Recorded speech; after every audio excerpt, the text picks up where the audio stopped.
Luke Story, welcome to the show. Hey man, great to be here. It's always fun to be on a podcast of which you are a fan, and I'm a fan of yours. Thank you, brother. I get to hear about your hunt today, I think. Oh man. Oh boy. Yeah, it's actually the first time I've really talked about it publicly. Not that I have such a huge impact on the world, but it's definitely out of the realm of things that I talk about on my podcast and social media and things like that. So it was definitely an incredible experience and one that deserves to be unpacked. Let's start by just kind of tell people who you are and about your show, so they get a sense, if they haven't heard you before, what you do, and then I think that'll give some context to how we arrive at this conversation. Sure. So I do a number of things. I think the thing I'm probably most known for and have the most reach with is my podcast called The Stylist, on which our host Daniel's been a guest a couple times. Actually, you were my second guest. I was so grateful. I always, it's one of those things like, don't forget where you came from. I started my thing I started my sort of health and wellness brand from scratch about 6 years ago, and you were kind enough to come on, and I probably had 3 listeners to that episode at that point. But yeah, I come a long way, huh?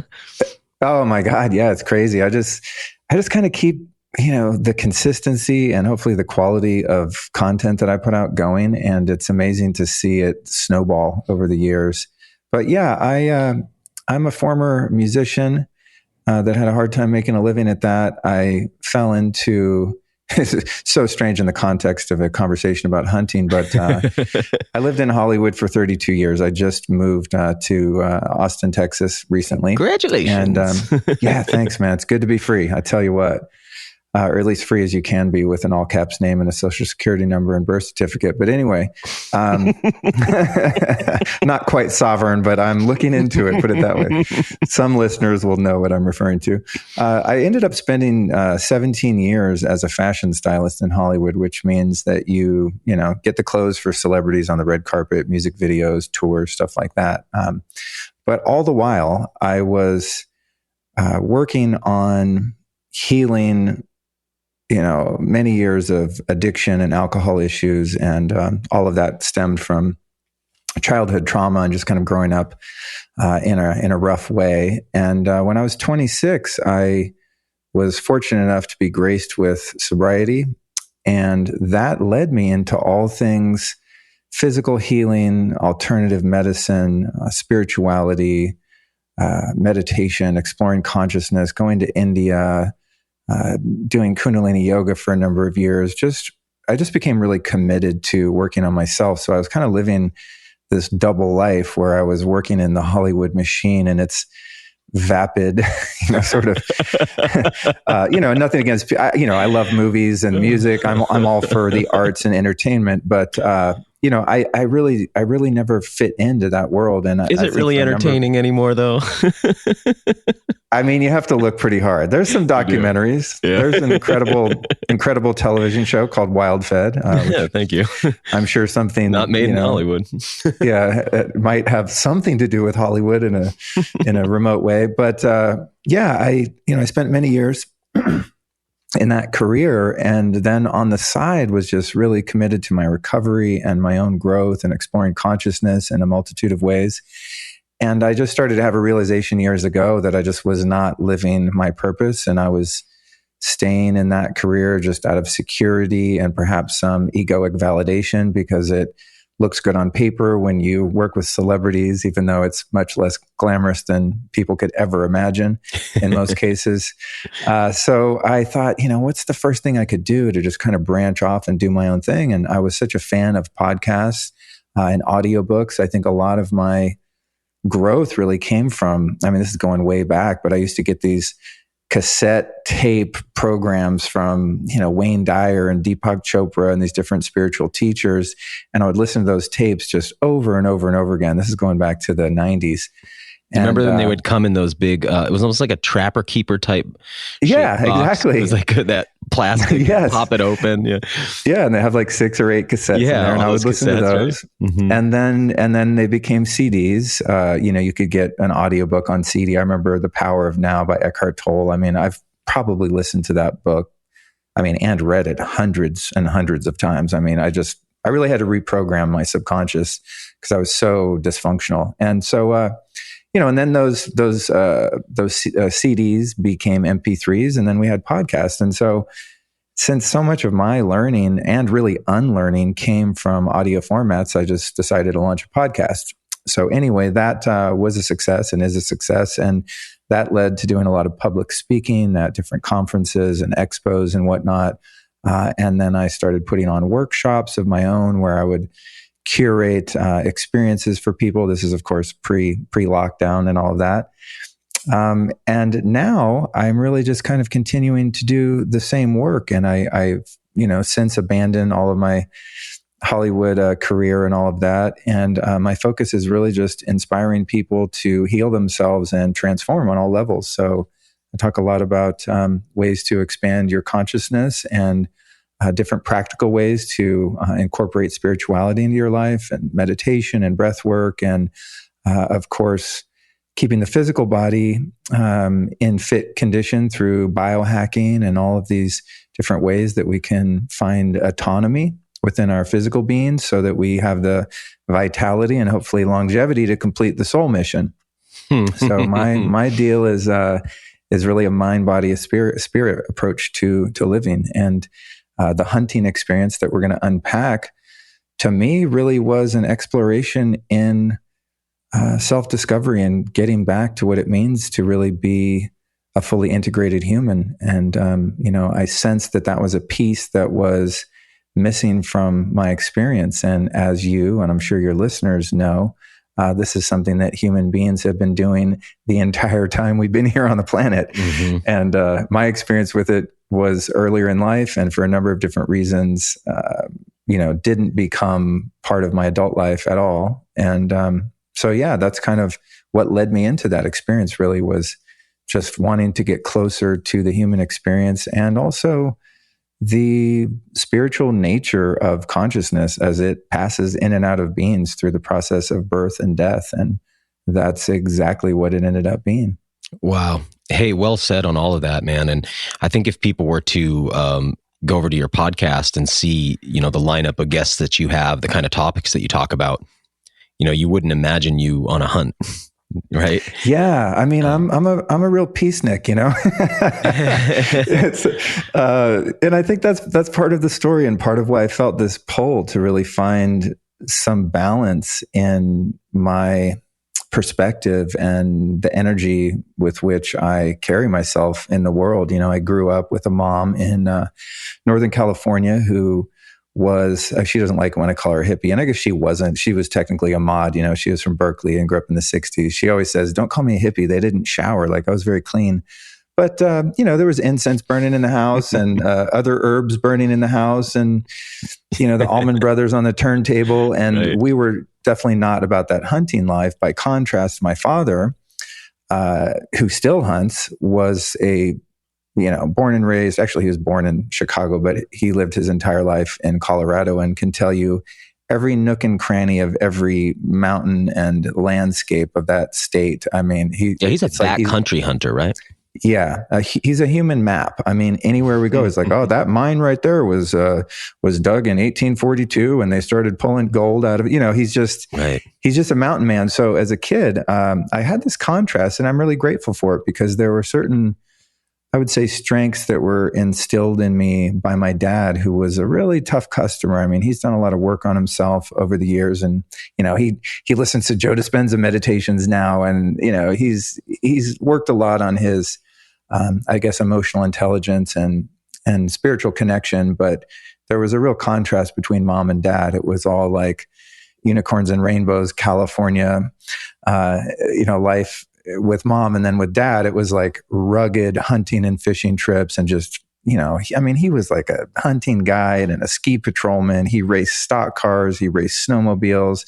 He was a rodeo star. He was a tough dude, not only physically, but also just his stance in life. So, my early experiences hunting and fishing and things like that were they were a bit too extreme for the soft, sensitive kind of artistic kid that I think I was inherently just kind of born leaning more that way, but definitely growing up primarily with the feminine influence. It was a lot, and it wasn't something that I ever was interested in. And to the credit of my dad now, as I'm getting ready to probably have a kid or two myself, looking back, it's like I really hated hunting and fishing when I was a kid, but that was the only way my dad could connect with me. And those were the things that he loved when he was a kid. I mean, he started hunting when he was, I think, 7 years old. He was carrying around a little 22 caliber revolver, which I have actually in the other room. It's one of my most prized possessions.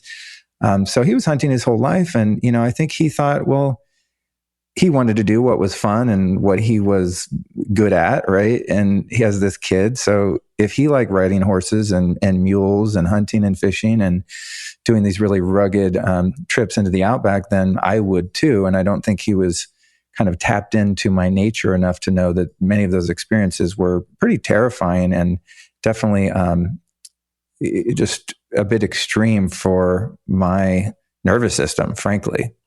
There's a lot there, man. I wish we could tease it all apart. I think one piece that stands out to me is, we were talking about the lifestyle you grew up in with your mom in Southern California, and then thinking about what's become of the place, like, you kind of were talking about that hippie life, and there was so much of that going on, but it's like, it's just really interesting what's become of the place. And then a person like you would find yourself going to a place like Texas, which is reputation is much more like akin to what your dad's story was. Oh yeah, mom's, he was thrilled. Yeah, my dad was stoked when I moved here. He's like, finally, he's been trying to get me to get out of California for 30 years, Well, yeah, I mean, it kind of got to the point though, right? Where I think that when I see video of what it's like, with the tent cities and all this stuff going on down there now, man, it's amazing to me.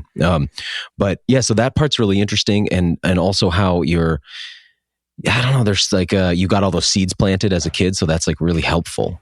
I wish kind of that my dad, I wish I had a dad who was a hunter, even because I was like you as a kid. I didn't see myself being interested in any of these things. But I guess the biggest piece I take out of that is the changing demographics, like how things are shifting. And when you look at hunting, I'm a good example of this. Like the other day I got invited to do this podcast here in Maine called Big Woods Bucks. And it's hosted by this guy, Hal Blood. He's very famous hunter up here for the type of hunting he does. And they had reached out to me, but didn't really know who I was or what I was about. Even like when I walked into the room, they had a little studio. I went up to Rangeley, Maine, and I walk in and they're looking at me like, "Is this guy at the right place?" Like, you know what I mean? Right. They were like, totally. And we had a great time, and they really enjoyed. We had a great conversation, and the podcast did really well. But they just were not expecting someone who looked like me. And who spoke like me, and they were at first they were like, "Are you like a chef or something?" It's like, no, not really, but obviously the demographic in hunting's changing because all of these people are finding themselves through different avenues drawn towards it, and it's the stereotype isn't going to hold for very much longer, and it's people like you who take a step toward it that kind of, I think, just the industry is going to have to like adjust and shift and figure that out, right? Tell us like what were the triggers for you that led you to even start to consider it? Because you have a nice buttoned up thing going on. You have this amazing podcast. It's very successful. I've watched the rise of your notoriety in the world of biohacking and health and all of, watching you become a player there and establish yourself. And, it's not like you needed to go hunting, right? But something called you to it, right? Like the rest of your life is going in a sort of, I see the overlap, but I don't think that everybody would. So I'm curious. I'm curious as to how people are going to perceive this particular adventure, because I'm going to be putting out a podcast I already recorded with Mansel Denton of Sacred Hunting, who I know has been on your show, and he's a friend of mine for a few years now, or an acquaintance that's become a friend. And I don't know what people are going to think when that podcast comes out, because we go into great detail about the whole experience. And I'm interviewing on my show Bruce Lipton and Byron Katie and Joe Dispenza and all these spiritual teachers. And people that are exploring consciousness with plant medicines and psychedelic research and all this. So to just pop out and be like, and guess what? I shot a wild boar is kind of, it's definitely something I'm being thoughtful about, because I guess really the intention for me, and back more to the specifics of your question, I think you and I share the view that, it's just so clear to me, at least I think, this is my perception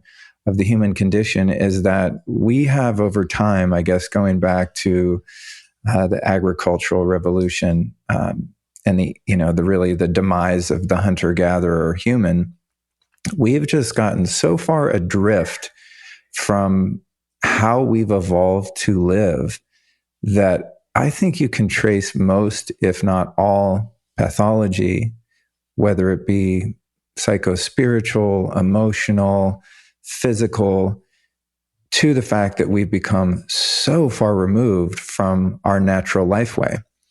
And of course, there are benefits. We don't have black plagues and, who knows what improvements we've had. That's an agricultural thing. Let's just be clear. But, okay, there you go. But you're right. We don't have massive parasite infestations and lice. And, yeah. I guess that is to say that, I love the convenience of life now, that I don't have to sleep outdoors and, do all the things. I'm not that thick-skinned, so it's not to discount industry or agriculture completely. I'm sure, I've enjoyed a fairly easy life, relatively speaking, one could say. But, when it comes to just the mental health of our species and what we see going on now, and as someone who's really committed to my own physical health and do a lot of teaching around that. Now they have a word for it called biohacking. It used to just be called a health nut, and I guess both would apply.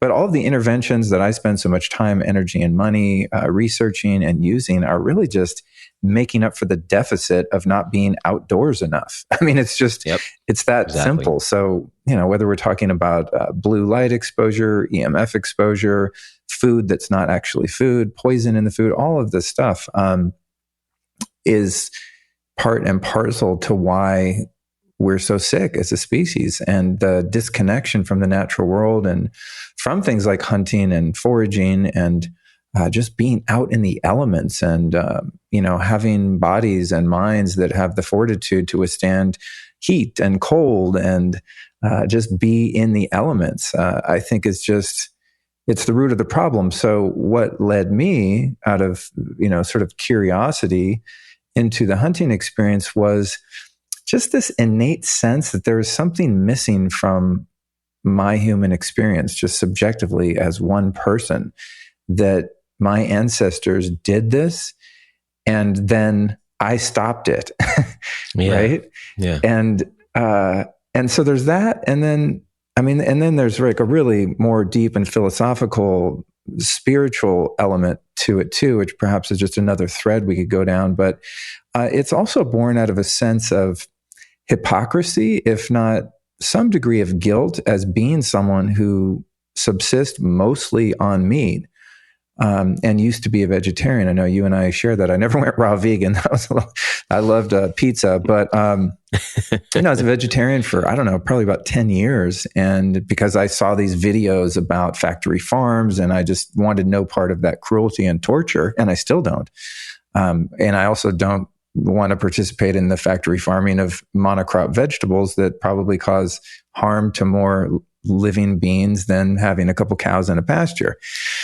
But the fact that I'm not willing to go get my hands dirty because, ew, it's gross, there's blood, or I don't want to feel sad if the animal dies at my hands and all these things, it's like this sort of really disempowered,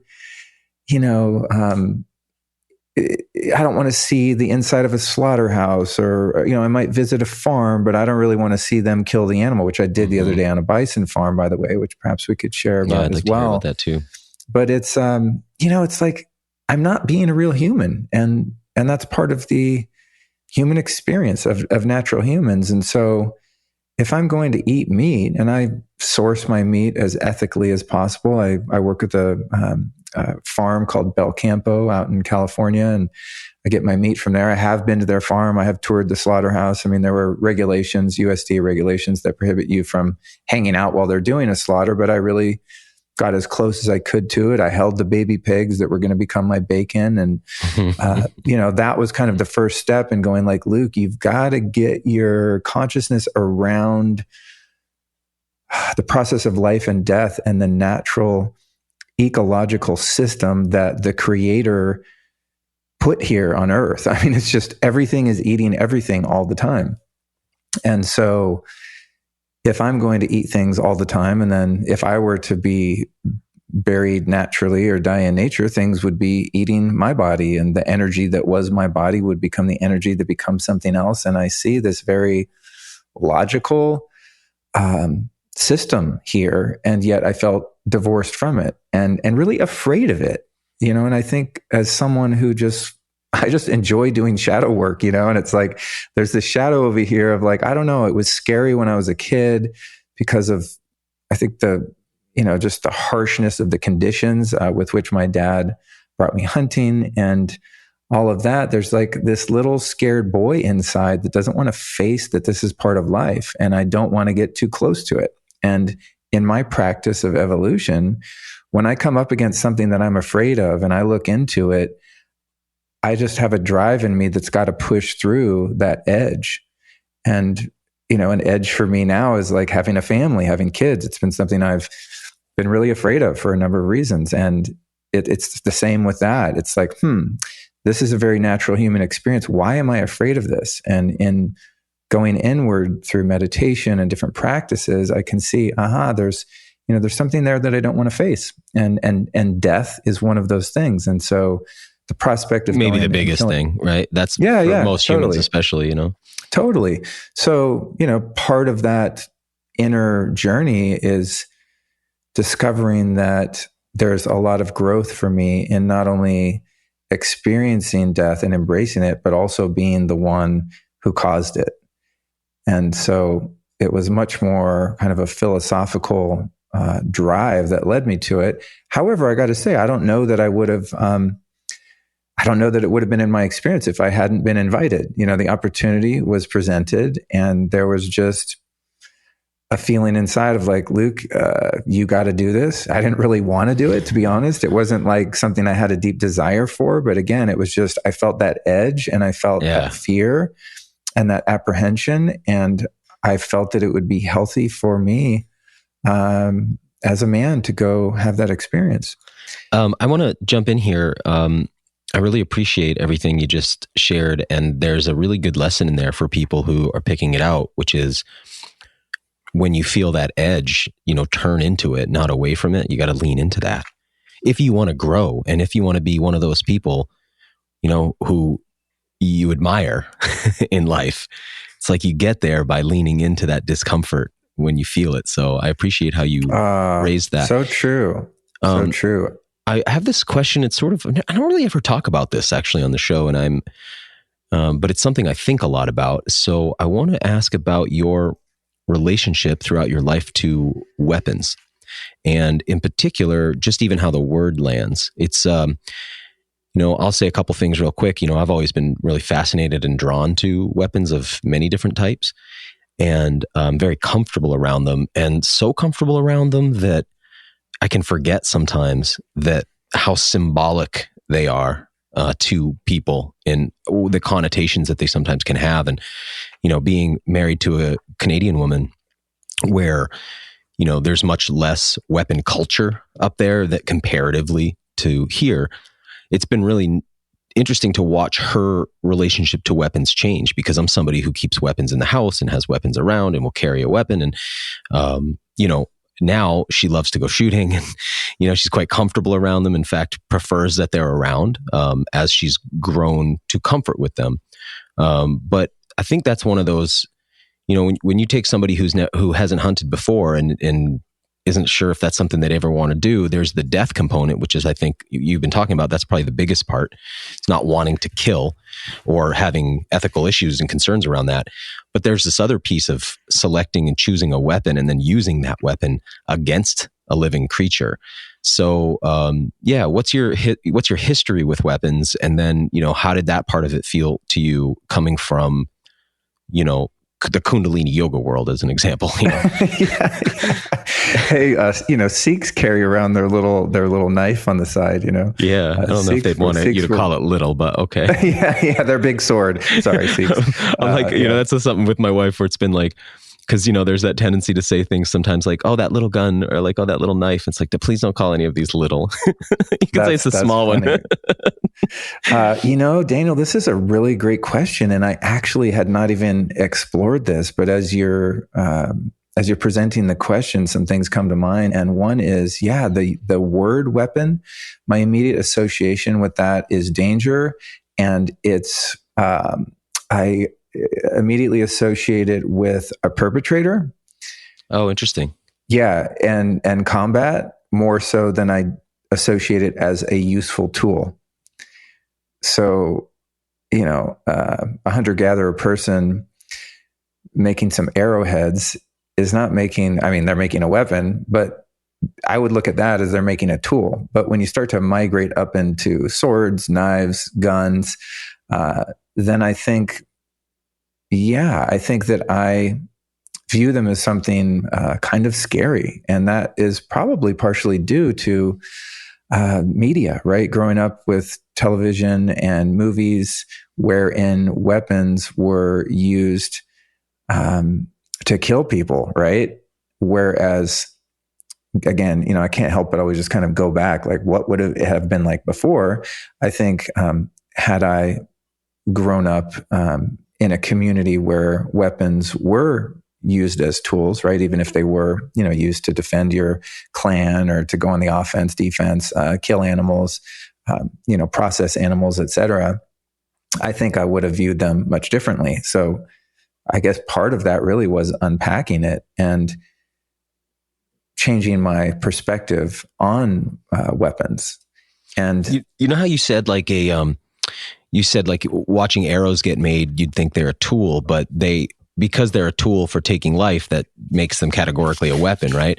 And because one thing that is interesting to me is how I'll use a fishing rod to catch a fish, but I don't think of a fishing rod as a weapon. It's not. It's a trap, but it's not a weapon. It's like a trap that you hold in your hand, whereas a bow or a rifle is clearly a weapon. And then in gun culture, you'll often, when the Second Amendment arguments come up, what you'll hear from gun people all the time, and I'll say this a lot, is, hey, it's a tool. And we'll be like, it's like a hammer, like it's a tool. And it's like, yeah, it is a tool, but it has like the job of taking life. So that's why it's a weapon. You know what I mean? It's like hammer's job is not to do that, right? So, right. And the other thing in kind of unpacking the weapon part of the conversation is, as a kid, I love weapons. I remember my dad giving me these huge buck knives and stuff when I would visit him in Colorado, because of course that's what he would have wanted as a kid. And then I'd get back home to California, and oftentimes my mom would take it away. Right? He would. They were illegal. Yeah, he would. I'd be flying home at 10 years old with a machete in my bag. So I can kind of see her logic there. But there were, there were always a gun rack in my dad's truck. We were always shooting. I would sometimes, when he wasn't around, do a little shooting on the sly. Another thing I used to do, which is insane, and I've got to have some good karma here, but when he owned an excavating company. And so we'd go out on these job sites and stuff, or he'd go out and prospect for elk and just leave me in the truck. And I'd be sitting there bored to tears, listening to Willie Nelson 8 tracks, just like dying of boredom. And he'd always have firearms in the car. He'd usually have like a revolver under the seat and, a couple rifles in the gun rack. And then he'd have a bunch of ammunition in the glove box. And out of boredom, I used to take these rounds and put them on rocks and just smash them with rocks. Wow. Yeah. And I guess, I don't, maybe you could tell me, like, if a round was pointed toward you and you smashed it with a rock, would it discharge and go into you? That's interesting. Picture how this actually works. So you have a barrel that is the diameter of the bore of your barrel is actually a little bit smaller than your bullet. So if you took a bullet, out of the round, so you removed it from the casing, you couldn't drop it down from the muzzle. It's thicker. So what's happening inside, you have the lands and grooves. That's that rifling that goes down that puts the spin on the bullet. That's actually cutting into the bullet. Because those lands, the parts that stick up in that spiraling, fluting in there, cuts into the copper on the, if the bullet's monolithic, or into the jacketing of it if it's a lead bullet. So what's happening is once you seal the breach behind the bullet, now all the forces, when you hit the primer and that primer ignites and then sets off the powder charge, when that goes off, that wants to blow up in 360 degrees, but it can't because it's all locked inside there. So its only route of escape is through the barrel. And then it's channeled to that high velocity.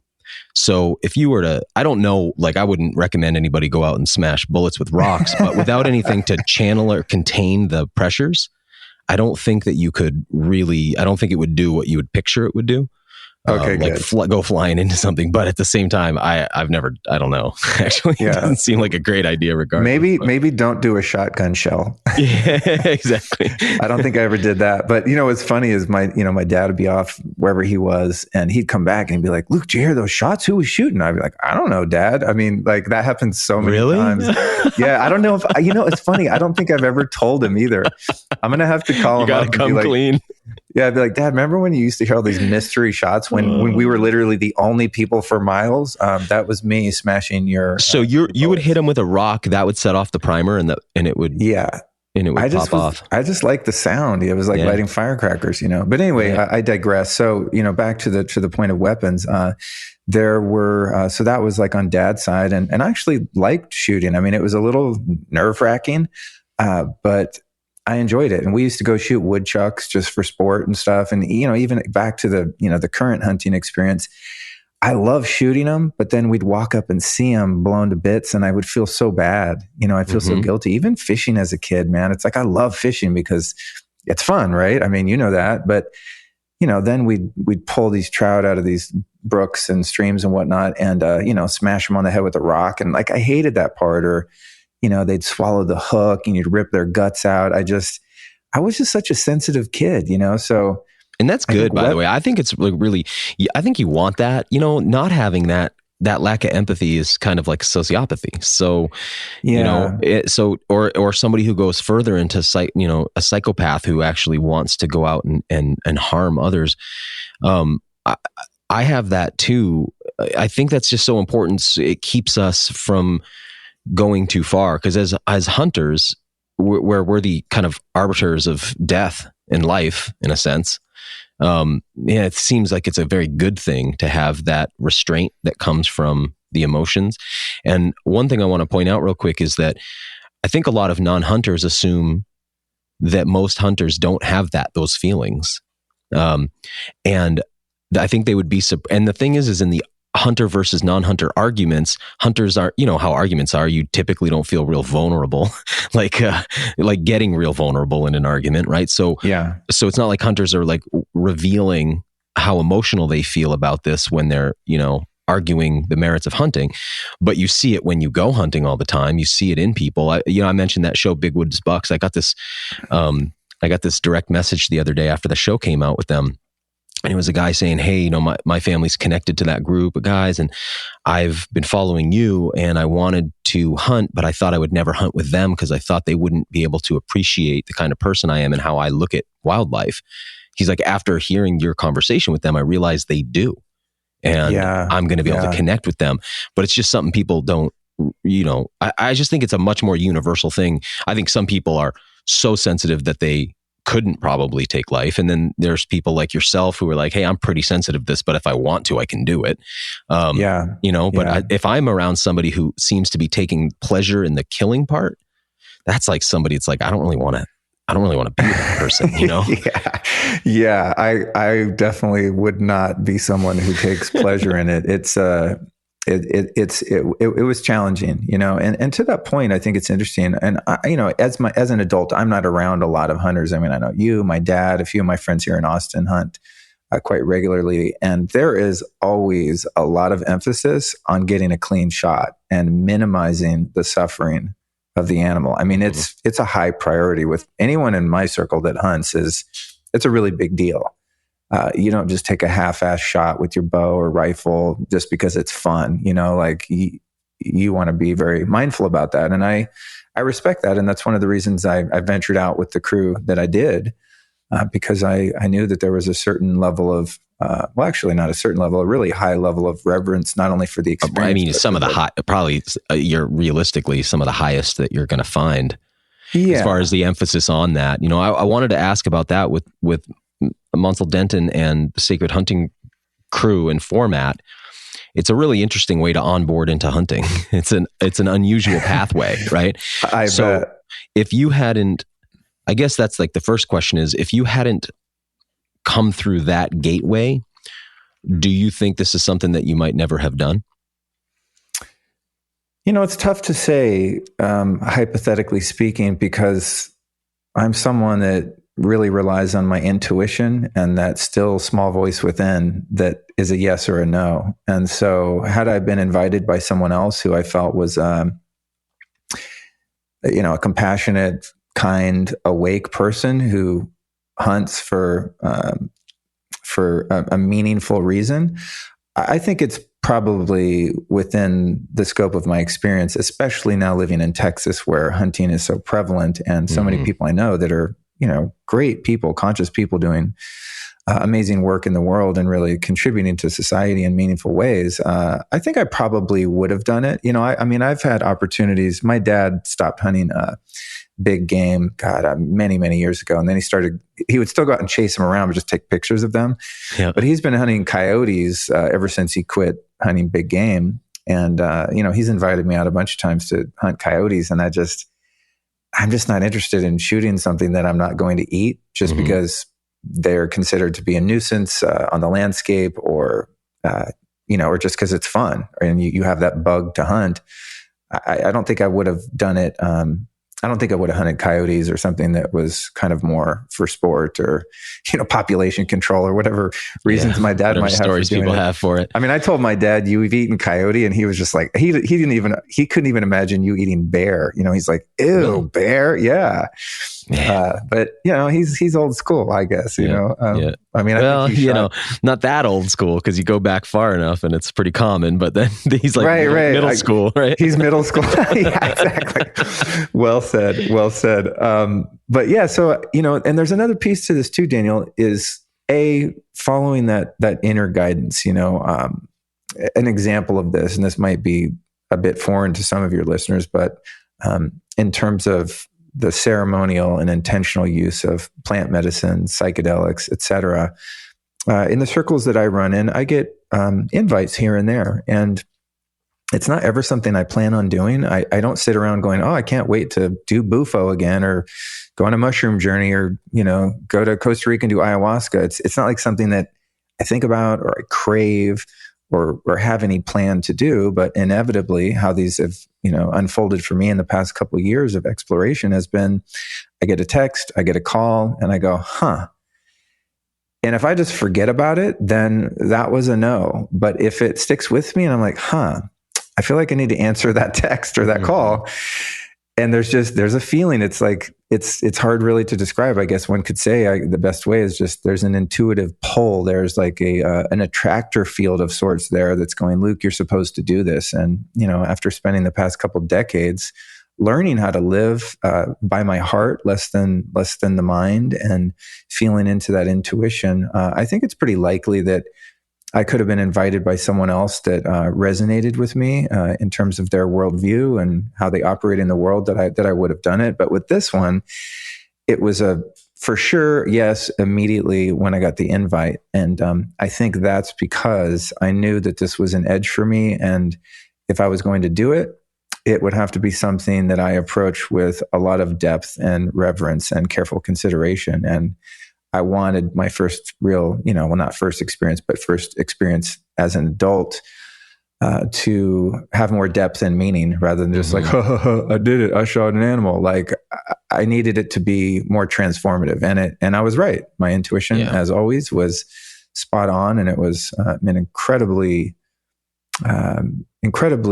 meaningful experience. Can you tell us a little bit about the plant medicine component of this? Because, and also I want to make sure we clarify for people that these are two things happening in the same time frame, as far as like the weekend or whatever, but not at the same time, just so that nobody gets confused about that. No, but firearms, firearms and psychedelics don't go well together. I would definitely not advise that. They never really have either. I can't think of a time where the two have ever really been too entwined, but maybe some of those CIA experiments on the military that happened. Right. But, well, you want to know something funny on that note? A guy I know here who's an outfitter, who's born and raised in Texas, been hunting his entire life. He's a bit of a avant-garde fellow. He told me that he and his buddies go out and take copious amounts of mushrooms and go fishing and hunting. Like while on mushrooms, and they do it at night, not the fishing, but the hunting, specifically of wild boars. They do it with night vision on mushrooms. So not something that I am not recommending this.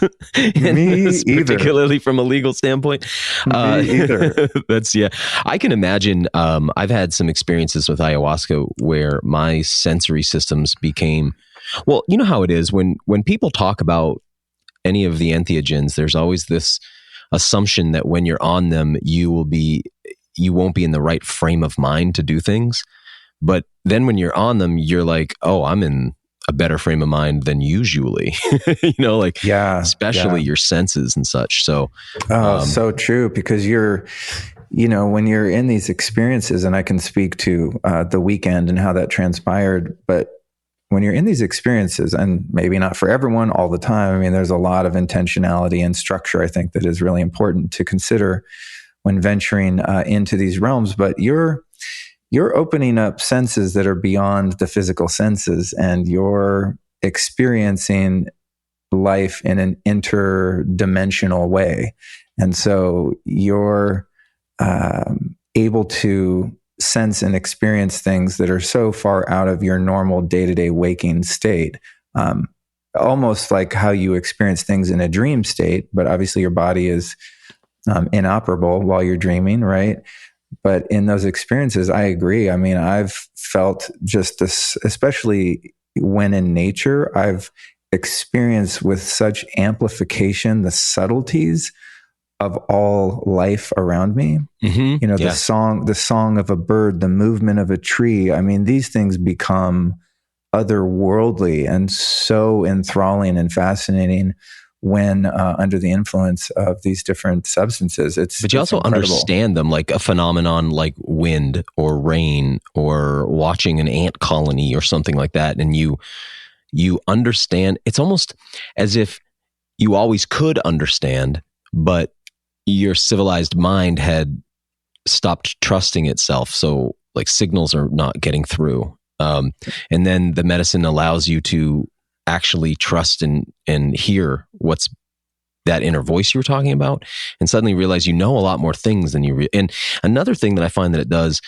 is puts you in touch with your instincts. That's another thing that kind of gets civilized out of us, but you're suddenly aware that like let's say you were going to stalk an animal, like how to, right? You don't need to like start with a book and it's like the top 10 ways to stalk an animal. It's like, check your footwear. You don't like need to go through any of those things. Like, what to do. It's instinctive. And all that stuff, that stuff from the brainstem gets brought to the surface too. But so how is it used in conjunction, with the hunt and the instances you're talking about? In the sacred hunting experience, which is 4 days and 3 nights, and Mansel does these in different places, Montana, Texas, a couple other places. This one happened to be pretty close by here outside of Austin. And so the breakdown was really, I mean, the other guys I went with, it was also their first hunt. I mean, these are city folk, man. One of whom was a really well-known actor, for example, who I'm sure would want to remain anonymous at this point. But these aren't seasoned hunters or even outdoorsmen by any stretch, myself included. Another friend of mine came out from LA, and he's a Jewish kid that grew up in the San Fernando Valley. Like, he's been doing a lot of firearms training. I think since the COVID stuff happened, he's gotten to be a bit of a prepper, but definitely never taken down an animal. I probably had the most experience interfacing with nature in this way, but still, it's been a long time. So there's an orientation, sighting of the rifles. There's, a lot of, I guess for lack of a better term, kind of male bonding and just rapport and trust established, because it's probably going to be such a monumental experience for the newbies. And yeah, just a lot of explanation about the purpose of it, the intention of it. There are Native American ceremonial practices of, praying on the weapons with the weapons. There's burning of sage and different plants. Some people are using sacred tobacco. So it's very intentional from the word go. It's not just like, oh, we're out here in the woods shooting stuff. It's definitely really tapped in. So how the people always call mushrooms plant medicines, and it bugs me because they're not a plant. I know. It's hard.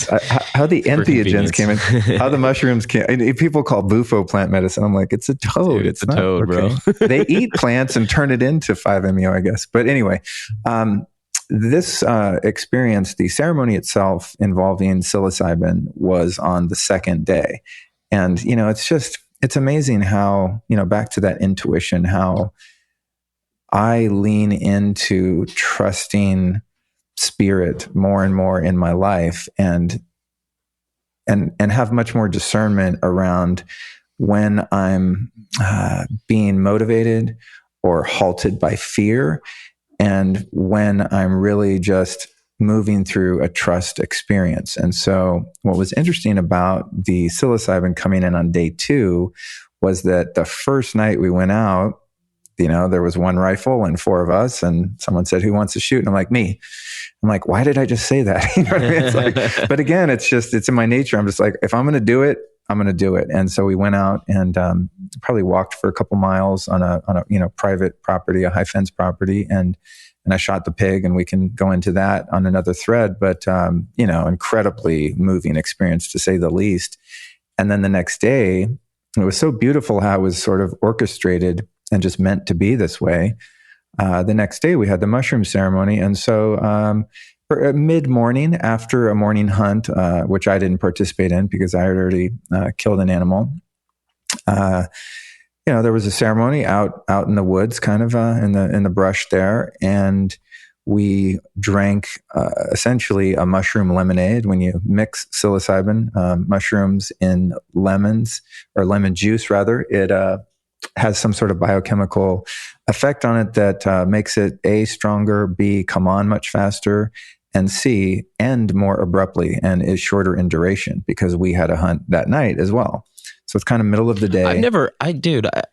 You've known me a long time. I sort of think of myself as pretty experienced in that world. I did not know that. I've never heard that before. Oh, I hadn't. That's either. A real thing. Oh yeah, I'd heard of it, but I just, in passing, I'd never actually taken the sacrament in that way. And absolutely 100% what I just stated about it is true. I think each dose was, it's funny because Mansel's like, no, it's a pretty light dose. And they said it's about 2.5 grams per person, which for me would be, that's definitely enough to get you there. But I'm, typically will take 3.5 to 7 grams. Like if I'm going to 7 grams, I kind of just, I don't know. Wow. The mushrooms, they're my little friends, my family. I love those things in the right set and setting. Of course, I always want to add, but anyway, so I wasn't expecting much. I thought, cool, I'll have a little light, experience here and really integrate with the natural world. And we of course set an intention, and my intention was to be shown what this land has to teach me, this particular geographic location that they call Texas in North America. Like, why am I here? What can I do to serve this land? What can I do to serve the people and other beings on this land? And also to become more comfortable with and intimate with death. And so having shot my boar the night before, there was a definite, very quick onset of the medicine, much more so than I've experienced before because of that lemonade reaction. And I basically just it's funny, I just kind of, in those situations, I don't really know how it's going to affect me and what I'm going to be motivated to do. I've been in nature before and had a self-led psilocybin journey, and just for hours and hours, just played in nature and looked under stumps and observed caterpillars and, caught salamanders in the creek and ate herbs out of the creek and just rolled around in the mud and just really immersed myself as not an observer or participant in nature, but as part of nature. So I was expecting maybe something like that would happen, but really I just laid in the sun with my shirt off. I covered my face because I didn't want to get sunburned, and just had a really incredible journey. And sort of, it was interesting because I didn't really know what to do with myself. I didn't feel like moving or walking around or interacting with other humans at all, which I typically don't. It's always kind of more of an internal experience. But what happened was, pertinent to the hunting story. I mean, there's a lot to it, but it was like I had the opportunity to go up against that edge of death with medicines. And in my experience, there will be kind of a teaser thread that will come into my awareness, like, hey, Luke, you want to look at this thing? And being in my nature, it's always a yes, especially if it's something that I feel like, oh God, I don't want to go down that road. And death came up, and not only the experience that I had the night before, but the morning of the mushroom journey. Actually, you know what? No, on the morning I did go out on a hunt. It was the following morning that I didn't. The hunt I went out on that morning, my friend David that I brought from LA was the shooter, and he actually took a shot and injured a pig up on this small hill where they were all running about. Basically, well, I'll tell the story here because it's pertinent to the mushroom experience. So we're doing the Elmer Fudd stalking. We hear in the bushes, right? There's a bunch of pigs. We don't know how many, but there are many. We thought they were down in this little gully, kind of a ravine at the base of this rock structure. And so I waited behind, as to not make more noise, et cetera. And they approached where they thought these pigs were. And I'm sitting there just kind of observing the sky. This is pre-mushroom journey. It's the morning after I'd shot my pig. And you got that thing of like, I've already got my animal. I'm good. Right? Yeah. And kind of chilling. Yeah, exactly. And I wanted to leave the experience open for the other guys. And incidentally, no pressure's off you is what I mean, though. Like, yeah, exactly. And when we get to the story of how mine happened, I mean, it was immediate and just final. But anyway, that morning, they start stalking this group of pigs, and they're really loud. There's a bunch of them. And then kind of gets quiet for a minute, and then I hear kaboom, and then I see pigs just scurrying literally in every direction, including my direction. And some of these are big boars. I mean, there's babies in all different sizes, but I know enough about wild pigs. You don't want to get in their way when they're scared or pissed off. Yeah, exactly. So I see them I had no idea they were this agile. They were like mountain goats. Like there's this scaffolding on this kind of rock formation. And I mean, these are narrow little paths, and they're just scurrying in every direction. And that's the first shot. Then all these pigs start running out toward me. And the guide, who was not Mansel, but the longtime guide that kind of helps him guide, comes running toward me, chasing pigs with the 9mm in his hand. And I'm in between, the pigs are in between me and his gun. So I, of course, obviously run out of the way, and he just starts firing at these pigs.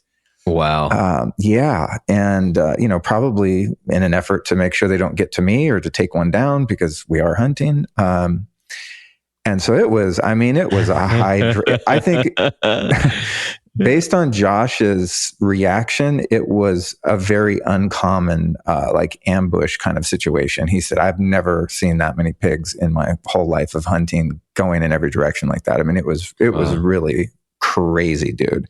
So back to the journey. So you had a handgun incident right before going into this journey. Yeah. That's interesting, man. And not only that, when I don't think I've had shooting and that experience in the same day before.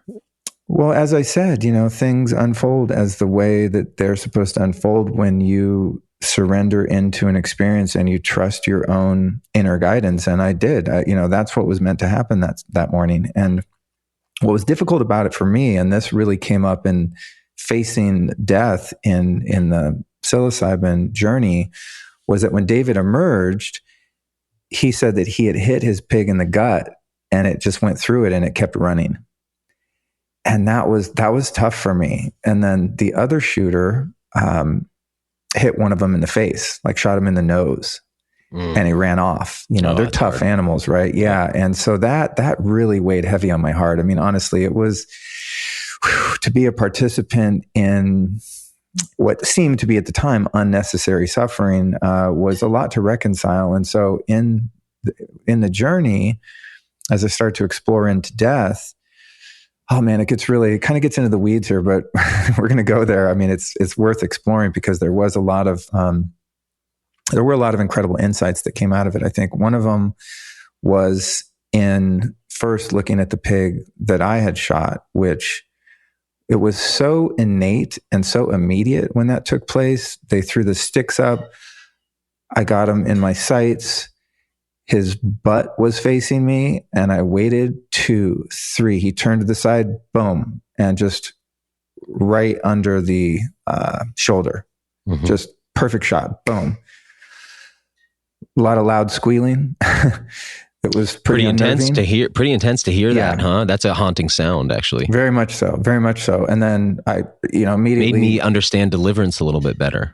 Oh my God, yeah, right. You remember that scene? It's like, let me hear you squeal like a pig, boy. That sound that he makes, I'm like, oh, that's really the sound they make. I mean, I don't spend a lot of time on farms, and I hadn't been around a lot of hogs. And then when I've hunted them now, I've heard that sound enough to go like, oh wow, that shakes you up. It does. And then I reloaded, took another shot, and we thought, because the guys saw it hit some dirt or rocks, and they thought that I missed. But when we ended up processing the animal, we discovered I hit it both times. So I ran up to the animal and had a whole experience, which maybe we can save. But so I was processing that at first, and just having the realization. Well, what was the experience when you ran up to it? I think that. Okay, well let's go. I'm trying to be linear and sequential, which in this situation is impossible. But we're going to get to your journey where obviously this already happened, right? So okay, that's good. So so pull the trigger, hear the sound. My immediate foremost concern is I don't want this animal to suffer. And so I got to get as close as I can to it safely as possible, as quickly as possible in the event that I need to take another shot or someone needs to get a knife and end its suffering. So take the second shot, run up, and then I get about 10 feet away from the animal and I realize that it's dying quickly. And dude, and I'm sure you and maybe any hunters that are tapped in this way listening will know, when I got up close to that animal, there was this luminous, it always gives me chills to just reflect on this. There was, psychedelic is not the right word because it wasn't a visual thing, it was a felt sense thing, but there was this luminous, etheric energy in that space between me and the animal that was so powerful. I mean, I could barely breathe, and just tears are streaming down my eyes. And it's not tears of like sadness or guilt. It's a different kind of emotion altogether. It's maybe an emotion that doesn't even have a label. It's just the profound sense of life force changing forms interdimensionally and leaving one portal into another portal. There was a portal that had opened. And I get the sense, after talking to many women that have had conscious home live birth experiences, they describe it in the same way. And even men that have been present, when their child's born, that time stops and there's just, for lack of a better term, there's just God energy in the air. It's just really kind of indescribable. It's ineffable, but words fall short, but those are the words that I can find for it. And then as this, I just want to say this piece, I think about it a lot. It's like, it's weird to think about where you were and what you were doing when that pig was born. and then how you both have a route through space-time that you're on that coincides in that moment. And, you know, there's something like you're there doing, you know, getting your sighting in your rifle, or you're there doing the ceremony or whatever it is. And that hog's out there doing things, but like you're on a collision course. Yeah. You know what I mean? Yeah, and and then it culminates in that moment. So as you walk up to him, you know, 2 lifetimes lived come to that crossroads, and there you are, like in that moment. You know, it's just, there's something to me about that always, like, that tickles inside me a little bit. I did reflect on that. I had that same kind of realization, you know, thinking about, what was this guy doing yesterday? What was I doing yesterday? I was on my way here. Like, it was a collision. That's a very, very accurate way to put it. So I'm just overwhelmed by this strange emotion. And interestingly enough, the only time I've felt a similar sense have been in some very profound spiritual experiences, some of which included plant medicines. There's an energetic feel to that type of presence that is pretty rare, but I was familiar with it, strangely. And so as soon as it was safe to approach the pig, its nervous system was kind of still kicking a bit, even after it had appeared to have died. When I knew it wasn't going to get up and gouge me, I went over and just closed my eyes and just put my hand on it, and and really breathed in the very potent stench of the animal. Yeah. And just, and felt the warmth of the animal, and just tears going down my face. And again, not tears of like, I'm sorry, just tears of like, thank you for participating in this rite of passage with me, and for being here when I needed you to be here to have this experience. And quite a lot of time passed of just very still presence with what was that animal, and just savoring the energetics of that moment.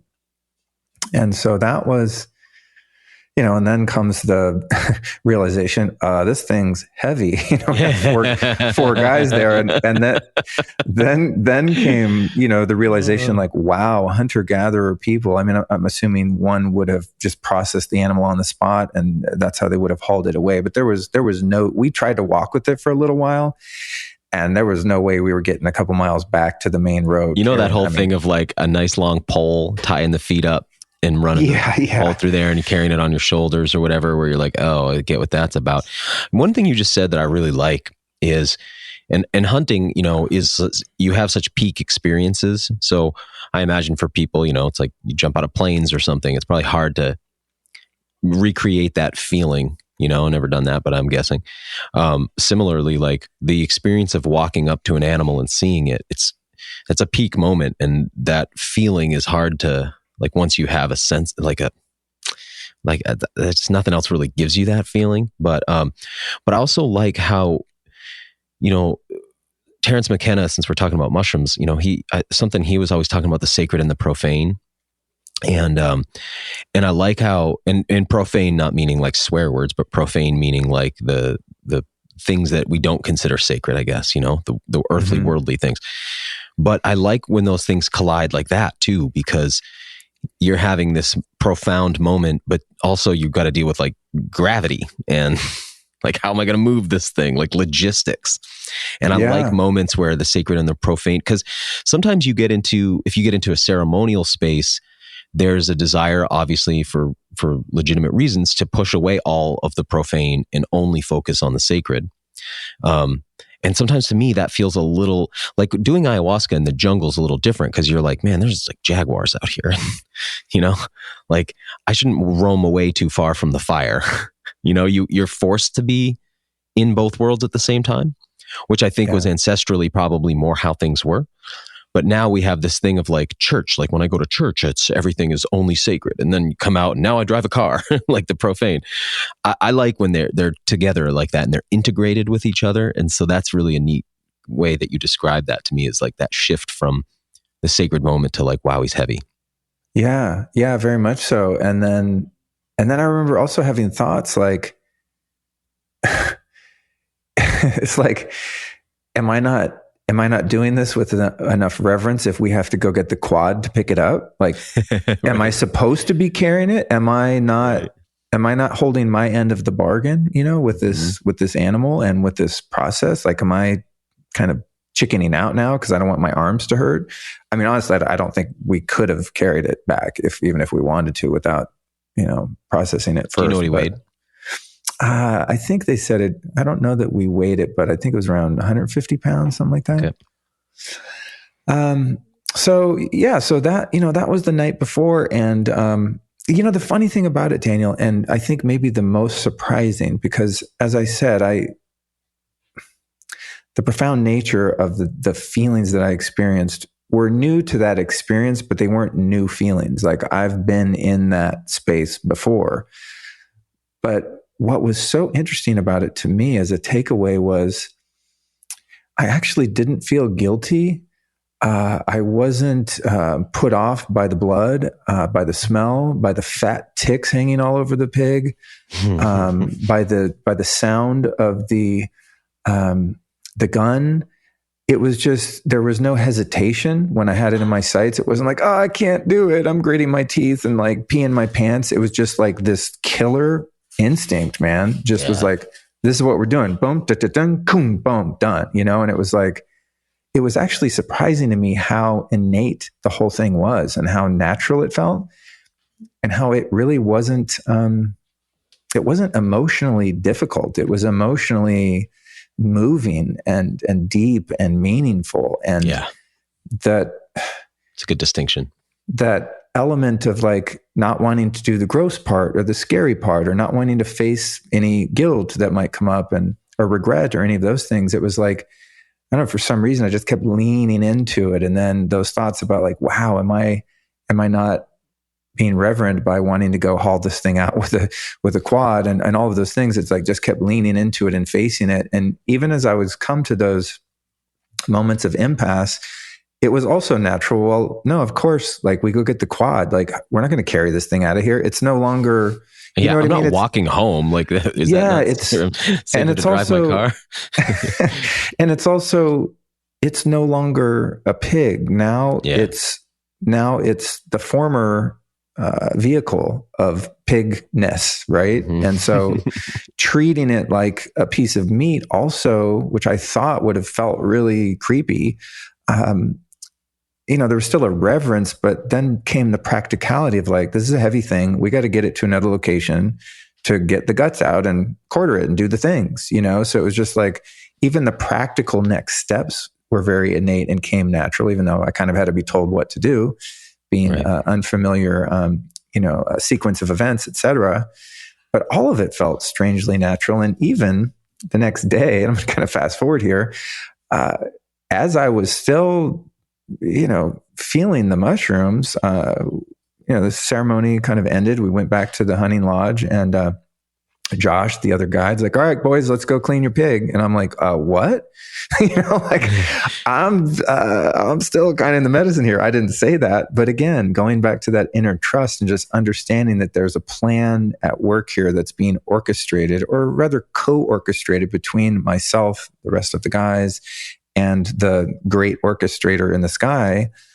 It was just like, okay, this is what I'm supposed to be doing now. And, went into the little processing shed and pulled it out of the freezer from the night before and strapped it up. And, just the brightest blood I've ever seen is coming out of its nose in copious amounts. And, Josh had been doing this since he was a kid. It's nothing to him. And he puts on some country music, and we just start skinning this animal, or gutting it and then skinning it. I love those moments when I love that work like with the whole group like that, and you're all sharing in it and processing an animal. I really like the way that feels. Like that moment you're describing, I want to be there, I do want to go back to one thing you were talking about real quick, and just about the idea of the quad, because that kind of thinking gets projected onto hunters a lot. I was watching Joe Rogan talk to Culling on Noir the other day about his first hunt. It's a bison hunt. And he posts about it, and he's like probably one of the foremost people in gun culture right now, one of the top guys. And he got so much pushback. He was talking about his hunt from gun people. I thought that was really interesting, because you'd think, well, that's an easy transition from gun culture to hunting, but it wasn't. So I'm very curious how a lot of what we're talking about today is going to land with the people who follow you. I'm really curious about that. But anyway, what Joe was saying at one point was how, because Kalyan was saying, people were like, well, you did it with a gun, like try doing it with your bare hands or whatever, because Joe was saying, yeah, I'll go bow hunting, and people will tell me that's not good enough. I should have done it with a rock if I was a real man, or done it with my hands if I was a real man, or whatever. So there's all these kind of things that people will throw at you, like you're not doing it right because you're using a modern tool. But I find that thinking is so interesting, because it's like, where do you stop with that then? Because it's like, can you only go on the hunt if you manufactured your own clothing? Like, are you allowed to wear pre-manufactured shoes, or does that take away from it? Do you have to manufacture the weapon? You know what I mean? Like, where does it end? Yeah. Like with that thinking, like you can never be good enough if you go down that road. I always feel bad when people start down that road, because it's like, somebody, like, let's say somebody's texting you going like, this isn't, or they're commenting like, this isn't sacred enough, you used a quad. And it's like, dude, you're writing that on a phone right now. Like, you know what I mean? Like, how can you judge like that? It doesn't make any sense. Or like, it's okay when all your food gets trucked in or shipped in or brought in by plane and then brought to a restaurant with, fossil fuels, and then you go there and eat it. That's okay, but it's not okay to use a quad to get the hog that you shot. Like, so I find that, because I'm susceptible to that kind of thinking too. But I find that part really interesting, because at some point you have to say like, okay, this is just the world we're in. This is the stuff we use, and this is our life. Yeah. Right? Yeah. I think that's a really, another important distinction, because this is another part of the psychology of the experience that I had to, delve into that was a little uncomfortable. And that was that humans are the apex predator, and the guilt around us being bestowed with a prefrontal cortex that allows us and enables us to build guns and tanks and bombs and cars and quads. And so it's like, then if the creator gave me these faculties, or engineers or whoever came up with these things, these faculties, does that inherently make us wrong or guilty? No. And that's just what I had to arrive at, was that, okay, a cougar has an advantage over a beaver, right? Strength, instinct, whatever. Does that make the cougar wrong for going and, being a beaver murderer, right? Right. It's like, he can only do it if he takes his claws off. Yeah, I'm sorry, but this is the thing I hit up against. And I was like, well, like, I can't feel bad for the brain that I was given in this ape meat suit, right? Yeah. It's like, also, if you wanted to hunt, like, let's say that you decided you were going to hunt, but you wanted to do it in that way that we're kind of alluding to. You're going to do it in the old way. You're going to spend almost your entire life building up the requisite skills necessary to get to that place. Like, you just won't have success right away, which means you're going to still continue to buy food from the industrial food system. Yeah. Until like, so does that actually make sense, right? Like, okay, I'm going to build my own bow, and I'm going to build my own arrows, and I'm going to make arrow points from flint, and but in order to do that, I got 10 years of training I got to do. I'm going to go through all that. Meanwhile, I'll get my food at McDonald's, like, while I'm training to do this, like, or I could go out with this equipment and be successful right away. And then if I still want to do that stuff, I can slowly move in that direction, following a path of success and feeding myself along the way. That just makes a lot more sense to me. Yeah. And to that point, in the bison field harvest that I witnessed the other day, and it's incredible. I'm going to go off topic for a second. I'll get back to the mushroom journey, because that's where like the real meat of the realizations, I think, landed. But they had this guy named Tim Kennedy, who is, I believe, a vet. And I believe... Oh, yeah, dude, I know Tim's work. Yeah. So, I mean, if anyone's going to get a clean shot... I believe he's still in the military, actually. Oh, he is? Okay. Yeah. I mean, he's he's a sniper. He's a sharpshooter. Like, this guy knows guns. And he told a story before he went out, and we observed him killing this bison. was that when he was a kid, he was hunting with his dad. I mean, this is how he said it verbatim. He said, yeah, well, when I was out as a kid, one of the first times I went hunting, I didn't get a clean shot. My dad beat the shit out of me. And from that moment on, I never missed again. Yeah. Okay. I mean, he just, that was his experience. And so he goes out on a quad, and they got close. For some reason, I thought you got a scope, you got a 308, really powerful rifle, shoots, 3,000 feet a second. Like, you're going to be way across the field and taken out. They drove like right up to it, maybe, 25 yards. Oh, and wow. they had one singled out specifically for a reason. And another interesting thing is I thought just to cut down on the stress of the observers and the other bison around, that he was going to use a suppressor. I don't know why. I was expecting a big clack more so than I was expecting a kaboom. Oh, I'm surprised. It was a kaboom. I always know with a suppressor whenever I can, whenever it makes sense to. I think that I asked him about it, and he said it's kind of because of political correctness backlash that people have weird associations with suppressors because of the movies when people use silencers and this kind of stuff. Because I was actually curious, and he said something to that effect. Don't quote me exactly, but it was like he just didn't want to get shit for using a suppressor because people don't understand what they are and why you use them.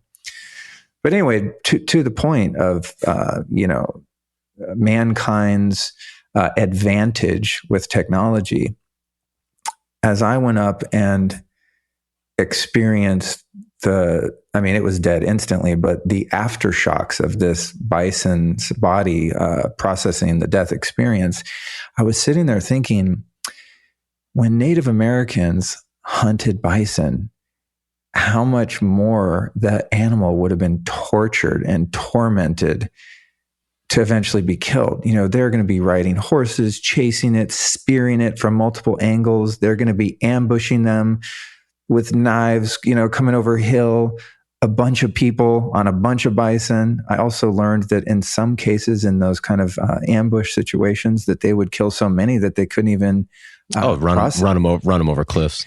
Yeah, and that they often would have to leave a lot of the animal behind just because they didn't have the ability to travel with it. And I know there's no, they used every part of the animal. Yeah, I mean, I'm sure when it was possible, that was the case. I mean, it makes logical sense. I mean, and a lifestyle where you don't have manufactured goods, like you need to use most of the animal too. But yeah, in those big bison kills, you'd have a lot of animals still alive, writhing, broken bodies, broken limbs, piled on top of each other. I mean, imagine the weight of a few bison on top of you, so they're all in a crush, like at the bottom of those cliffs sometimes. So I see, that's a good point. That's pretty gruesome. So I see the sharpshooter just talk about like a spot on shot, just boom, right through the brain, brain stem, actually, like not even just, in and out of the brain, but right down the spine, just incredible accuracy. And I'm looking at that, and the way Tim described it was, he said, guys, by the time, because people are kind of freaked out. I mean, I wasn't so much, but there were people that have probably never experienced this before. I was out at a place called Rome Ranch. And he said, by the time you heard the shot, that animal was dead.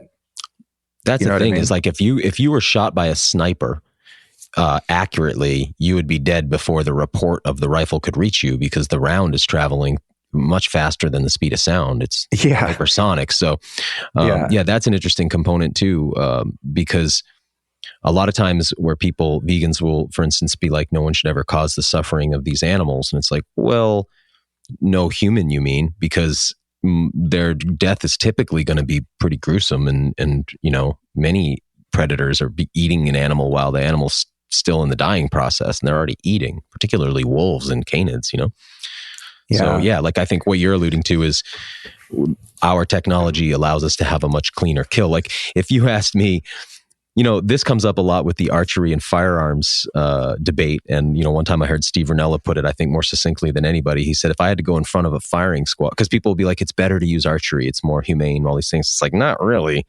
He goes, if you had to go in front of a firing squad, would you rather be shot with a rifle or shot with archery tackle? And it's like, I'd rather get shot, thanks, than die a lot of other ways. And so I think, there's something very humane about the rifle. Well, to the earlier point of me reconciling, humankind's technological advantages and whether or not those are quote unquote fair. I was able to reconcile that honestly by, listen, we didn't create our brain. Like whoever made us and put us here, whatever made us, it's designed this way, right? And it's all part of evolution. And we've evolved to be able to create these tools, which become weapons, and use them. So that was kind of that piece. But moving on to the ceremony, and when I first started to reflect on the pig that I had shot, and there were a couple waves of like, oh God, did you really do that? Like that was not very kind. What about no harm? And these type of thoughts started to enter the experience. And I think people that have had these ceremonies will understand this, but the way that it usually works with me is sort of like, I'll ask a question using words in my mind, and then it's not like a voice tells me the answer. It's almost like my voice speaking back to me. Yeah. So it's like instantaneous access to the quantum field where all truth is stored. Call it an Akashic record of sorts, right? And so I'm kind of feeling into this and going, ooh, this is crunchy. Like, ooh, do I really want to go here? Maybe I should just go play with some flowers, And it's like, nope, you're out here, Luke. Do you have the nads to look at this shit? Like, are you ready to go? And I'm like, okay, death. What is death? And so profound, man. What a transformative experience. The answer that I was given was that you're fretting over this death, Luke, and death is a fallacy. Death does not exist. And on its face, that sounds pretty strange probably to some people. But when I was with that animal as it died, quote unquote, again, what was transpiring as I was shown was not anything dying, but rather consciousness changing form. And consciousness itself is life, and consciousness cannot be extinguished in any way on any plane. Consciousness comes in and out of physical form, and we perceive that to be an animation of life. And that could be used, of course, as a gross justification for, cool, why don't we just go murder a bunch of people? I could see how that would spin some folks out that don't share the perspective or can't contextualize it. But it was so meaningful to me because, as you indicated earlier, our fear of death of us because of the egoic structure and our instincts and all of the things that nature put in us to keep us here as terrestrial beings for as long as we can. That's the worst fear, right? Mm-hmm. And so it was not only you didn't cause death because death does not exist in the ultimate reality, but it was also, Luke, you can't die either. Right. When you leave when you leave your body, this thing you're so afraid of all the time and making all these preparations to avoid, you can't die either. Your consciousness is going to leave the body that people call Luke at some point, but you're not going anywhere because there's nowhere to go. And I think really having had a few at this point experiences with 5-MeO-DMT, the bufo toad, as you're the first person that ever told me about that. Actually, I remember asking you, and at that time I was like, I'm never doing that shit. I remember, it's funny about that conversation. I remember exactly where I was. I was on the 101 freeway in Calabasas, right where the Erewhon food store is there. Mm-hmm. And I remember, this is before I'd ever done any plant medicines. And I was, sober for 20 something years at that point, having had a lot of issues with addiction in my past, as I said earlier. And I said, and you explained the experience, like this peak experience of bufo. And I said, well, it only lasts like 20 minutes. You said, yeah, you're pretty much, back to normal within 45 minutes. And I said, well, don't you want to just keep doing another hit? And you were like, trust me, Luke. No. Trust me, you're good for probably a lifetime after one hit, But I mean, I think the closest, I know that I have experienced what it means to die in the context which I'm describing, wherein, yeah, my body was still breathing and I was still inhabiting this body in the DMT experience, but and on all of the occasions I've done it, there are a few minutes where there's no longer like a single point of consciousness as a witness observer of the phenomenon of the experience. Right. Diffused throughout. You're just like diffused, but you're still not conscious. Yeah, you're not a thing anymore in those moments. You are everything. And that's a whole other thread. But man, it's so hard if you're listening to this and you've not had an experience like that. It's so hard to know what you mean by that. But I know what you mean by that, because I've had the experience of coming back from DMT. And I mean, for me, it's like usually a 60 seconds maximum experience or something, probably less. But I come back and I'm almost like, oh man, I'm Daniel. Shit. Like the guy on my license is back, damn it. Like all the whole, because it's such a pleasant experience to have that timeless awareness without ego associated to it. It's a very blessed experience. And so you come back and you're kind of like, oh yeah, mired in the flesh again, Yeah, it is a tough one to reconcile in many ways. But to the point of, this realization that death is not real, it does not exist in reality. Those earlier experiences helped me to not have this realization as a foreign concept, but something that was very visceral and real, because like that pig had merged into the allness of the fabric of consciousness and is no longer a single pig. Well, I've shared that experience to some degree, maybe not all the way in this lifetime. So this realization during that psilocybin journey was massive, life-changing perspective. And I think I could have arrived there through meditation and just introspection and really processing the experience. But because of the acceleration and timelessness of that exploration, I was able to go into it much deeper and faster and arrive at the final conclusion in seconds. Yeah. When the inquiry was presented, the answer was like, boom, here you go. And then there was some unpacking and a deeper exploration of that realization. But man, how liberating, right? Even to come back out of that and be like, okay, I'm a person again. There's taxes, there's lockdowns, there's all this crazy, humanity around that I am going to experience again. And also the needs and, wants, desires, aversions, all the things of the body and the ego, it's all coming back. But just to have that glimpse and then be able to hold that was powerful. But what wasn't as liberating was really after I was reconciling the death or perceived death of the pig in my case, then I started looking into the injured pigs from the ambush that morning.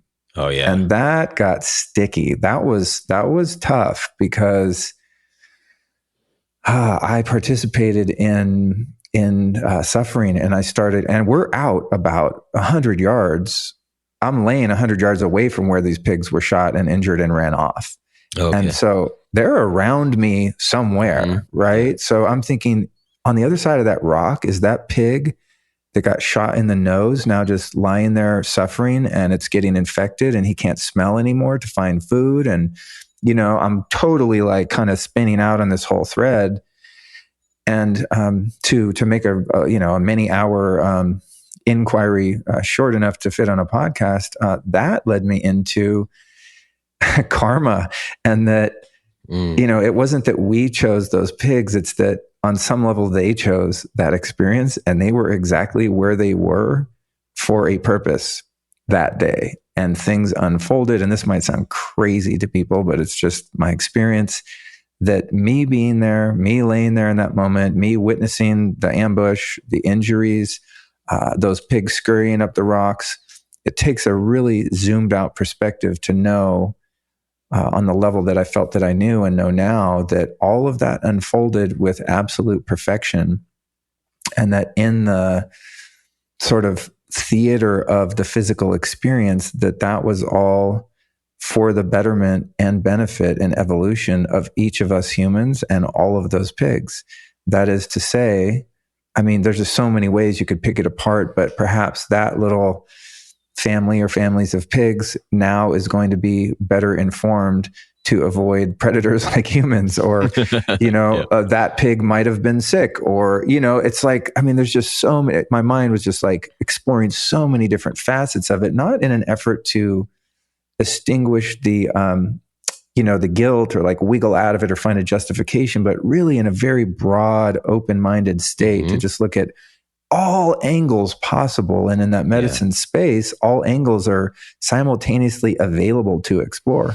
And so, sitting here today, I don't know that I'm glad things unfolded in the way that they did, but I have been able to reconcile the big picture of it. And also that, if those animals were to die at the hands of a predator out there, they'd probably be in much worse shape than coming across us three knuckleheads with guns. So it's just, that was the mushroom journey. It was profound. And then, as I said, because of that, the lemon juice preparation, it did wear off quite rapidly. But I have to say, after all of the things I just described, I thought it was going to be over pretty soon. And then my friend came up to me, and he was having a bit of a hard time. He was having what could classically be called a bad trip. And, I brought him there. He's a bit younger than I. Our relationship has been kind of a mentor-mentee relationship. And so Mansel is like, hey, he needs your help. And I'm like, oh, I got this. He comes over. And man, his face is just like morphing into the background. And I realized I was tripping balls. I mean, I was in an extremely deep medicine place, and, worked with him on exploring some things he was struggling with. And, I was like, oh my God, I thought it was about to come out of it. But when another person was introduced, especially, as they were introduced like in kind of a weird place, and I was like, am I going to have a bad trip now? There was like this moment, and I just breathed. When I have these experiences, the key for me is always back to the breath, and I breathed, and I just loved on him and talked to him, and then it kind of wore off fairly quickly. But I was still definitely in the zone when we went in to process the pig, as I described earlier, and that was very surreal. But again, like shooting the pig that I shot, I wasn't grossed out. I didn't feel guilty. The only thing I really noticed about processing that animal, Daniel, which is I'm sure you understand this, you do it a lot, but the takeaway was really like, holy shit, this is really hard work. I was like, man, I'm sweating. This is not like, you don't just like, you don't just like cut the, the hide in a couple spots and just peel it off. I mean, it was like, holy crap, this is like on a white-tailed deer, you can usually just you kind of pull away a little bit, and then you can just get your elbow on there and rip most of the hide right off. But like a hog, it's just, man, they're tough. Yeah, and and the smell and stuff, it was intense. It was a lot of work. But and I think we've talked about this before on shows we've done on each other's podcasts, where we're looking at our relationship to seeing the inside of animals as being formed by horror movies and violent television.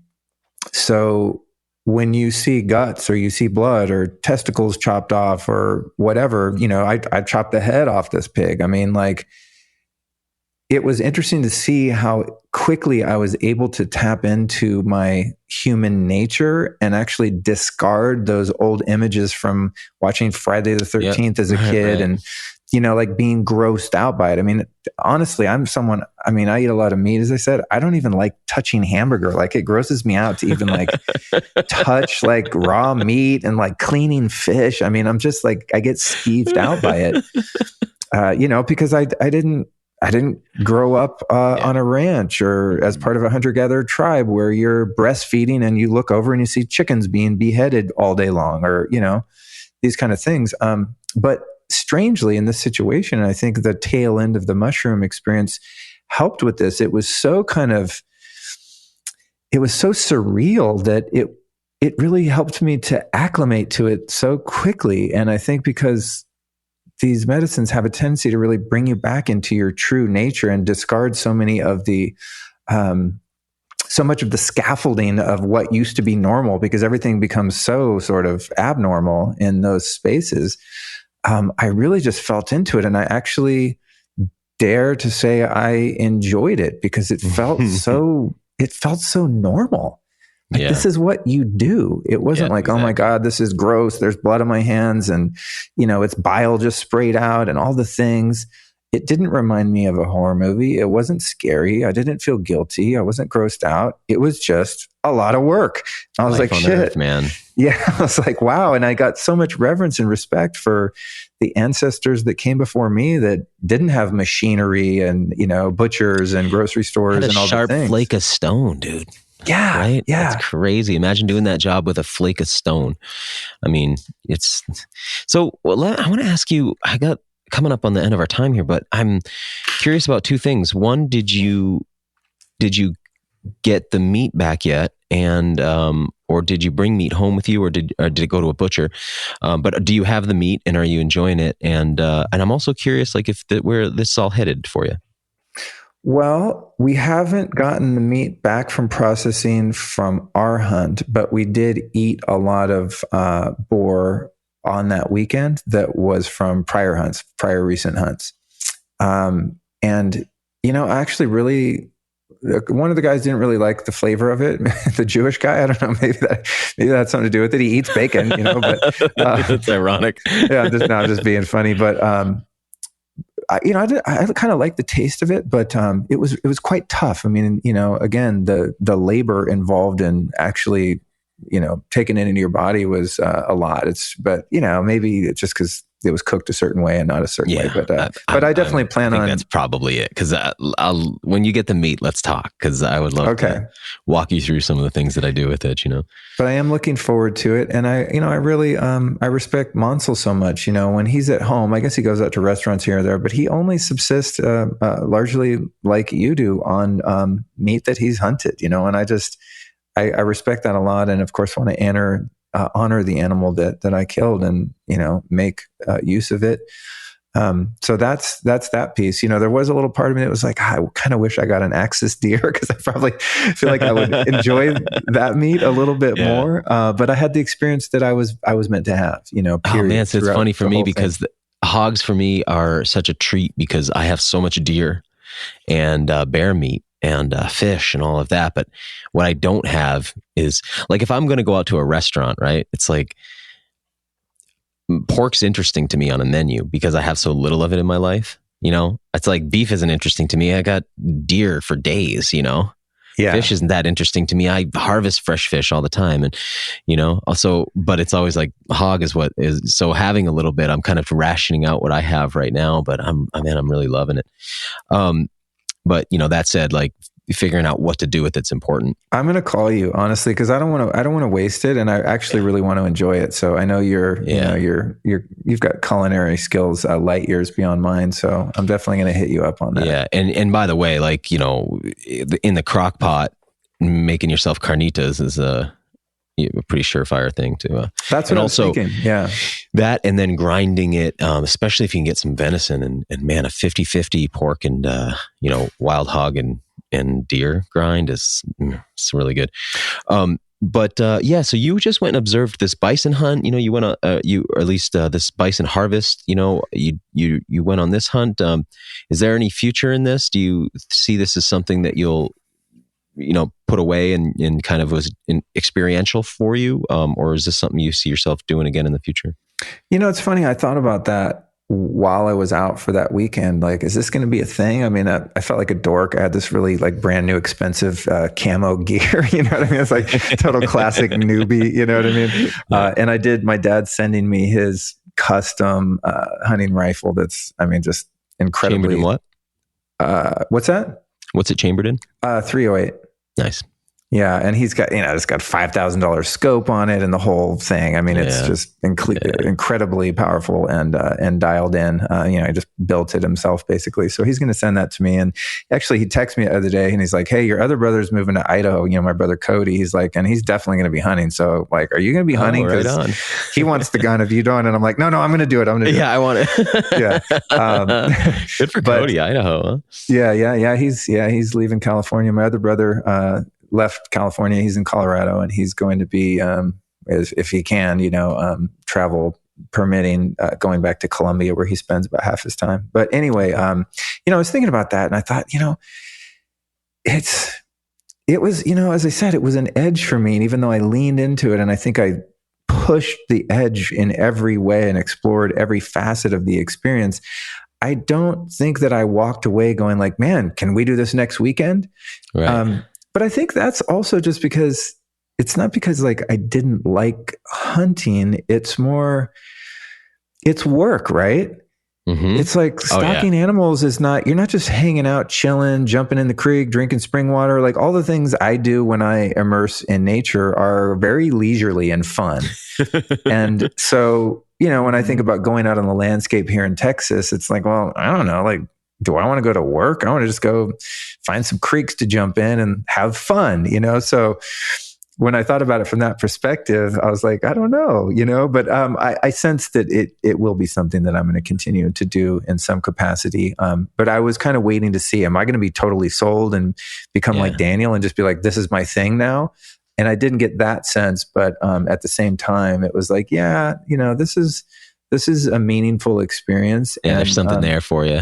Yeah, definitely so. And also just still, I'd rather just go get my own meat than, have any chance of participating in any kind of unconscious factory farm situation, even though, I'm very particular about where I get meat. When I buy it for myself, I really do like the idea of being, self-supporting in that way. And one thing I'll add too is a takeaway that was extremely empowering and why I think I would be further motivated to just get more acquainted with using firearms, becoming a better shot, even though, first timer luck or what, I was pretty good shot that night, but is just the empowerment of knowing if the shit hit the fan in the world, that if I have some ammunition and a firearm, like we're eating.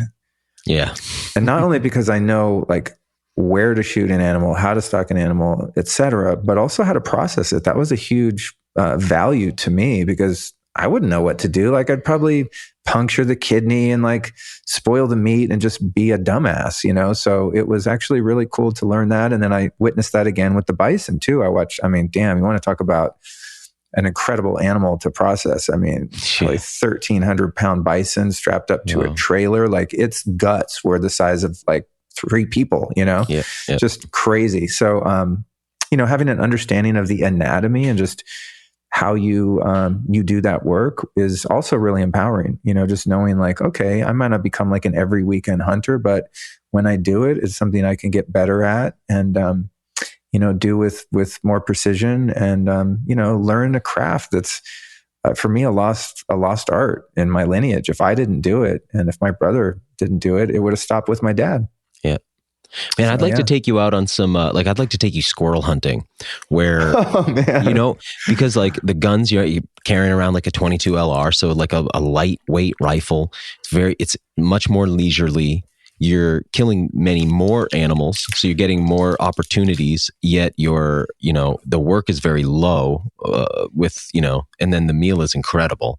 Right. So I'd love to do something like that with you. Like, man. Because the bison, you're on like the biggest end of things, and hog, is a medium-sized game. But it'd be cool for you to experience some of the small game stuff and stuff that isn't as much to deal with. You come home with a few squirrels, and it's just like not a big deal. It's not like you've got to process a bear. That's a really good point, and I love that idea because that was another thing that was surprising to me. We hiked in, like I said, maybe 2 or 3 miles or something. And since I was, self-selected as the shooter, they're like, well, you're carrying the rifle, man. And like, after a couple miles, I'm like, damn, man, I didn't want this rifle. I didn't want to be a wuss and like, hey, can you carry it? And then when it's time to shoot, I'll take it back. You don't do that. But I was like, damn. And you know what it gave me? I mean, I already respect. Like you got a caddy. Yeah, totally. Trust me, it crossed my mind. I'm like, where's that quad? But it also, I mean, that particular element, and this is, just another one of the many benefits of the experience, but I already have so much reverence for military personnel, law enforcement. I mean, humans that have gone to war, whether the causes were just, and I agree with them, the intent, I think, with the people that go to war is inherently good. That's just, it's a necessary evil for where we are as a species and the inability for us to get along with other people. But man, I'm thinking about, God, I'm like so sort of fragile that carrying a rifle for a couple miles is really taxing on my body. And you think about, people in combat, man, they're carrying 60 pounds worth of gear. Armor, dude. They're wearing armor. I mean, going through mud and rivers and heat and cold. Yeah. And I was just like, holy shit, man, I'm so grateful for military that have come before me and present, that they have people made that kind of sacrifice. Suck, man. Yeah. I mean, that's like a whole other level of human. Yeah. And I, have so much respect. So that was another piece of it too. Like, man, hauling around gear is like also not easy.